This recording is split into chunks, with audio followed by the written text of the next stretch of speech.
but you can no longer push it all away now, and it hits you for the first time. Away now, and it won't become the last. It's not over tonight. It's not over tonight. It goes away now, away now.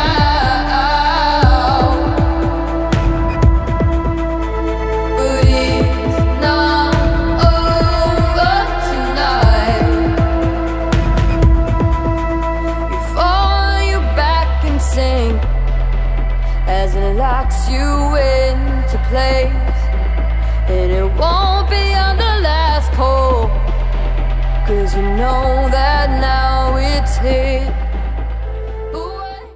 It's not over tonight. It's not over tonight. It goes away now, away now. But it's not over tonight.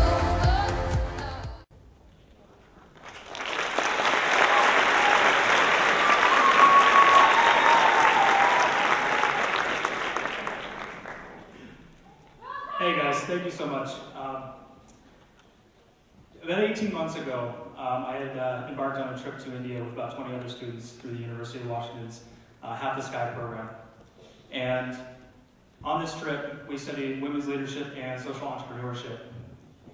And on this trip, we had the privilege of meeting several women leaders around India, from the CEO of Starbucks Tata, to the women panchayat leaders in the rural villages, to the women leaders of SEVA, the Self-Employed Women's Association.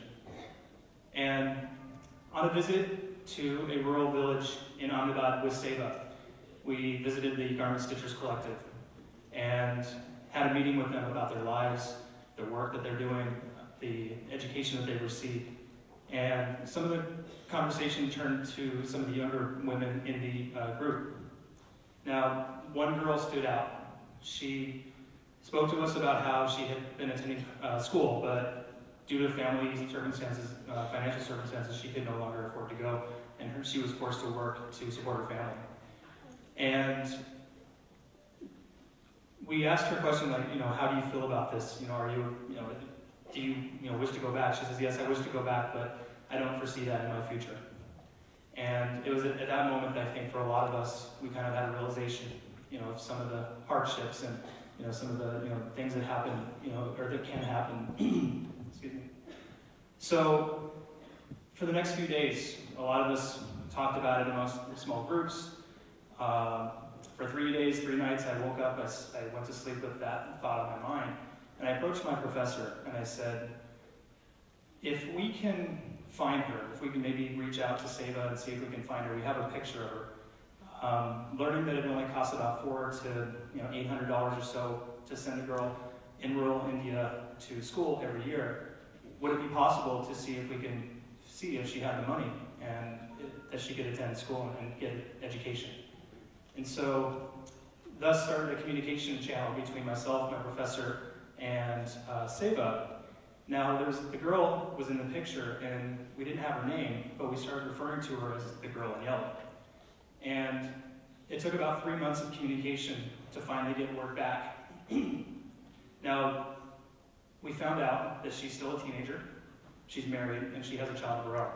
So her opportunities probably are not very good for her going back. But she is the inspiration for what we're doing, why we want to help send other girls to school, so they have an opportunity to do more things in their life, chase a dream. So about a year ago, we launched the website. We raised enough money within 3 months to send 2 girls to school. Shaba, who was in the video, as well as Alfina. Shaba wants to become a teacher, and Alfina wants to become an engineer. So it's thanks to support from the volunteers, the co-founders, from everybody who's donated, who's given interest, who's spoken with us, that this is possible. So please, if you have a chance, visit us at growingyellow.org. You can visit us at the table back at the entrance. And I'll leave you with a quote that has sort of carried me through, this endeavor, as I didn't really understand at the time, the thought process of what, we could ultimately accomplish, is a quote from Margaret Mead, an anthropologist, who said, "Never underestimate that a small dedicated group of individuals can change the world. Indeed, it's the only thing that ever has." So thank you guys. It's now intermission for the next 20 minutes, so feel free to visit us back at the table, and thank you again.